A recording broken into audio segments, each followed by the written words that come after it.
Up next, I mentioned there's a certain buzz in the air. It's being caused by millions of honeybees that call this farm their home. Joining me now is beekeeper of this farm, Kevin Monfelt at Bee Bum. Kevin, appreciate the time today.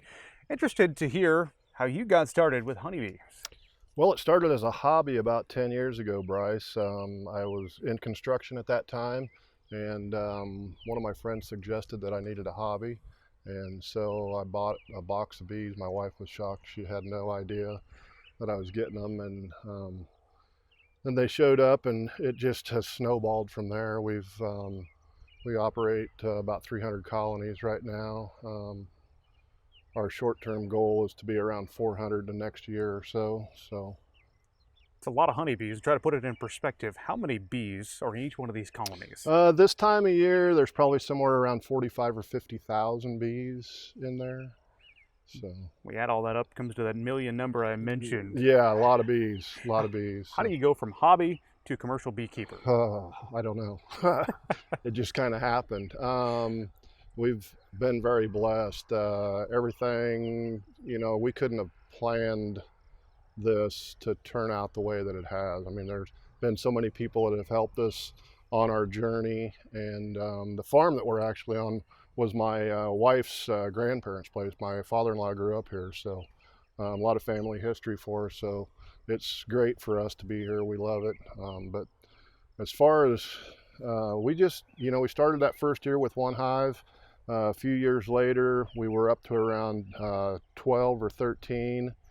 And then we started dabbling in different products. We first was just giving our honey to our friends and family, and then we started selling things. And I wanted to do something different than what other people were doing. I wanted to do things just besides plain honey. So I really started studying creamed honey and infused honey, and those really are our gold mark products that we have here. I'm very proud of our creamed honey. We have about 18 different flavors throughout the year. We just came out with a new one called Lime and the Coconut, and it's really popular already. It's only been out a week, so we sold out of it at 2 events this weekend. So it's pretty crazy how things go, but yeah. There's a lot of unique things about what you do, and I've been able to learn about them over the past couple of years getting to know you, Kevin. But one of those things is the fact that you take some of your beehives and travel south for the winter. Why do you do that? Well, it's so that our bees will build up and be ready to split a little earlier than they would be if we left them here. So we sell new colonies to other beekeepers or people wanting to get into beekeeping. So a nucleus colony is just 5 frames of bees, brood, and a queen. Laying queen, and so we sell those. Typically they start going out the 3rd week of April, and this year they went for a long time. I think we didn't finish. We had some onesie twosies that went out all the way until like June, so yeah. What makes a good year for honeybees in Nebraska? Oh boy, that's a tough question there. This has been a really good year. We've had banner honey crop this year. The rain, obviously has helped some. There's been an abundance of sweet clover this year, and a couple weeks ago the white sweet clover started kicking in as the yellow sweet clover was fading out. So and then also too, if you can build relationships with row crop farmers, you can get a little honey off of some soybeans too. So all of those things help to make it a good year. You got to stay on top of your bee health to make a good honey crop, though. Make sure your bees are healthy. So That's where I wanted to go next. What's the single biggest challenge when it comes to having honeybees at this scale?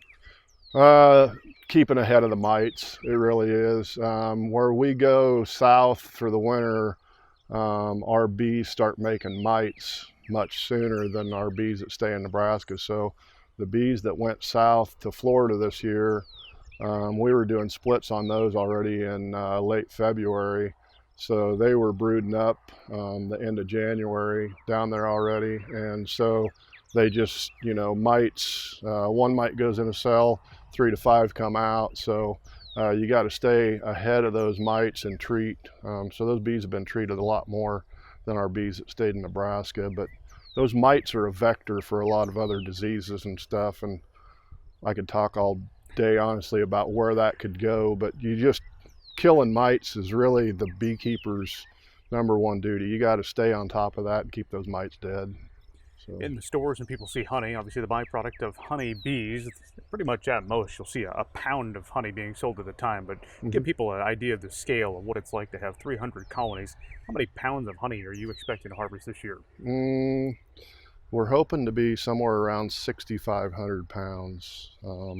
And quite honestly, that's pretty small scale compared to larger commercial operations that manage thousands of hives. We're pretty small in the scope of things, but we're pretty proud of that because that's going to be our biggest honey crop so far. So, yeah.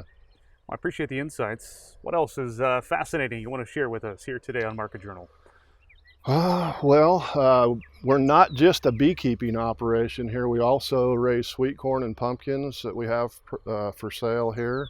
So we're just kind of a little multifaceted 10-acre farm that we're just trying to keep things going.